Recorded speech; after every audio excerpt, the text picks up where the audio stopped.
قسمت کا لکھا ہوا ہر شخص کو ملتا ہے، یہ بات طے ہے۔ مجھے اور آپ کو وہی مل رہا ہے جو ہماری قسمت میں لکھا ہے، اس سے ایک حبہ بھی، ایک دانہ بھی کم نہیں ملے گا اور ایک زیادہ نہیں ملے گا۔ صحیح حدیث ہے، بخاری کی دیگر کتب احادیث میں موجود ہے، جب بچہ شکم مادر میں 120 دن کا ہوتا ہے، تو 4 ماہ کا جب بچہ شکم مادر میں ہوتا ہے تو اس کی روح پھونکی جاتی ہے، تو فرشتہ آ کے اس کی عمر بھی لکھ جاتا ہے، اس کا شقی و سعید ہونا بھی لکھ جاتا ہے، اور اس کا رزق بھی لکھ جاتا ہے۔ تو رزق جو لکھا گیا وہ ہمیں ملے گا، اور جب جب ملنا ہے تب تب ملے گا۔ جو لکھا گیا ہے وہ بہر صورت ہمیں حاصل ہوگا۔ اب وہ جو ہماری قسمت کا رزق ہے، اس کے حصول کا ذریعہ کیا ہے؟ بذریعہ حلال ملتا ہے یا اس کے ذرائع حصول کے وہ حرام ہیں؟ تو یہ اللہ کے ذکر کو چھوڑنے کی سزا یہ ہے کہ ملا وہی جو قسمت کا تھا، لیکن دولت عثمان نہ ملی، دولت قارون ملی۔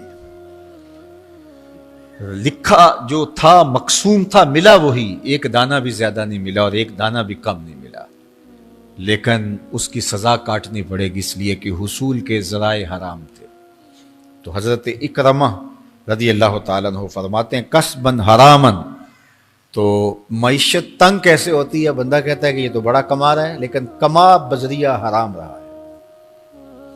اللہ اکبر۔ بعض اوقات کچھ لوگ محنت کر کے بھی حرام کماتے ہیں۔ ہم نے دیکھا کہ اس گرمی میں جو لوگ مزدوری کرتے ہیں، اور بالخصوص لوہے کی بھٹی پہ جو کام کرنے والے ہیں، کتنا سخت کام ہے، لیکن وہاں بھی جو ہے وہ چاہے 15-20 منٹ جو ہے وہ خیانت کر کے اپنے اس رزق کو حرام بنا لیں اور ناجائز کر لیں، اتنی مشقت کے باوجود بھی۔ کیتی کتری پئی کھو محمد پھر سکہ بنیا زردہ۔ تو ایک سودا ایسے بھی بک جاتا اگر 2 منٹ گاہک کو دیتا، لیکن جھوٹی قسم کھا لی اور وہ لے کے چلا گیا، سودا تو بک گیا لیکن ذریعہ اس کا حرام ہو گیا۔ یہ ذرا دیکھیے، جھوٹی قسم کھانے والے کو اللہ نظر رحمت سے بھی نہیں دیکھے، اتنی بڑی سزا ہے اس کی۔ اور نہ بکتا کوئی اور آ کے لے جاتا، جو قسمت میں لکھا ہے وہ تو آپ کا ہر صورت میں ہوگا، لیکن کچھ لوگوں کو اللہ کے ذکر کو چھوڑنے کا نتیجہ یہ ملتا ہے کہ پھر وہ ان کے ذرائع آمدنی جو ہوتے ہیں، محنت کے باوجود بھی کسب حرام ہو جاتا ہے کسی نہ کسی وجہ سے۔ کئی لوگ دودھ اکٹھا کرتے رہتے ہیں، آخر میں ایک قطرہ پیشاب کا ڈال دیتے ہیں۔ سادہ مثال آپ کے سامنے رکھوں، کتنی محنت سے وہ کیا تھا، تو اپنی ساری محنت کو ضائع کر دیتے اور حرام کا ٹانکا لگا دیتے، ایک قطرے سے وہ سارا ضائع کر بیٹھتے۔ تو یہ اللہ کے ذکر سے منہ موڑنے کا نتیجہ ہے۔ جب تمہارے دل اللہ کی یاد سے خالی ہو جائیں گے، تمہاری زندگیوں میں قرآن نہیں ہوگا، تمہاری زندگیوں کے اندر اسلام کے اجالے نہیں ہوں گے، تو پھر نتیجہ کیا ہوگا کہ معیشت دنک کیا ہے؟ کسبن حرامن۔ دوسرا معنی کہ تنگ زندگی، تلخ زندگی، جو حضرت عبداللہ ابن عباس سے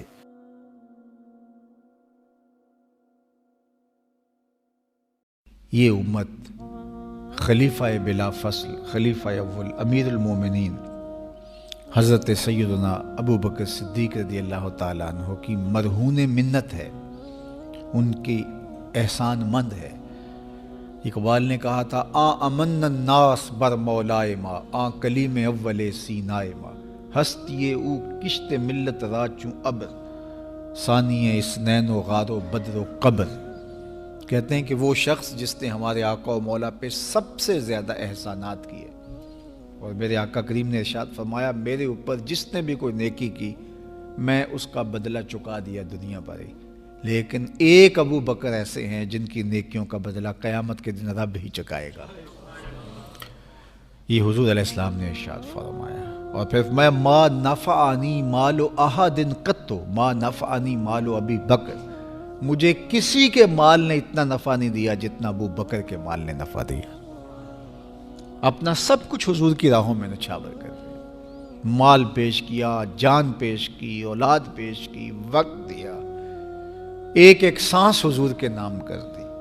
کہتے ہیں حضور علیہ السلام کا سایہ نہیں تھا، لیکن ابو بکر رضی اللہ تعالیٰ عنہ سایہ بن کے حضور کے ساتھ رہے، سائے کی طرح حضور کے ساتھ رہے.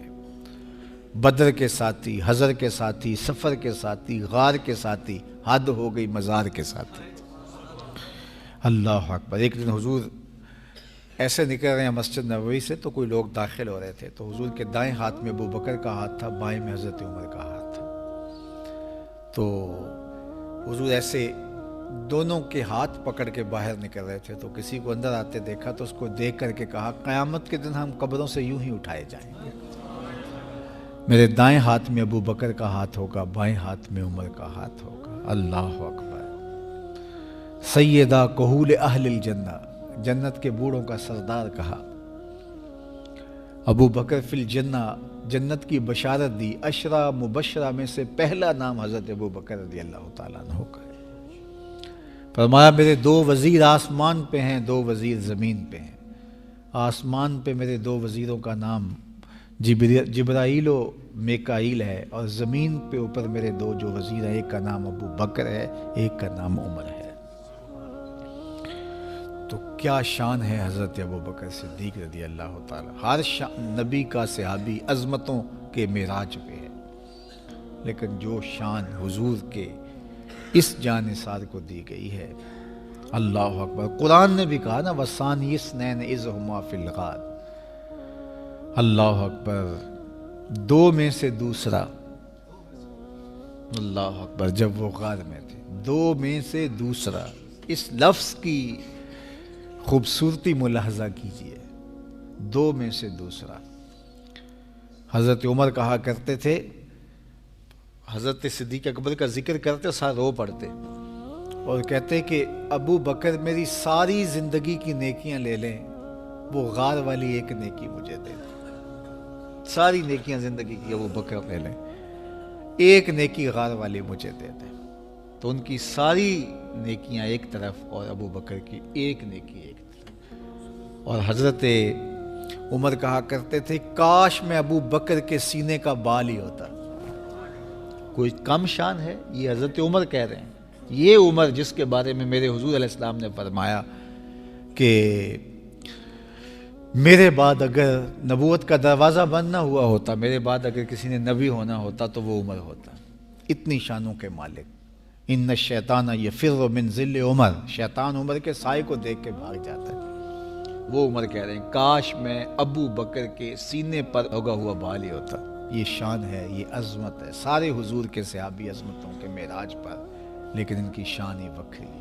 کسی پنجاب شاعر نے کہا کہ سارے یار نبی دے سونے، نہیں کوئی اینا یاراں ورگا، نہ کوئی ہویا نہ کوئی ہوسی، اینا جان نثاراں ورگا، نہ اس دھرتی پیدا کیتا، اینا یاراں ورگا، اعظم شان صدیق کی دساں اکو یار ہزاراں ورگا.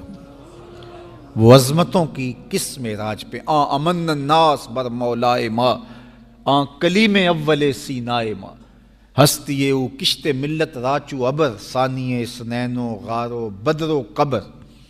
بدر کے بھی ساتھی، قبر کے بھی ساتھی، مزار کے بھی ساتھی، غار کے بھی ساتھی.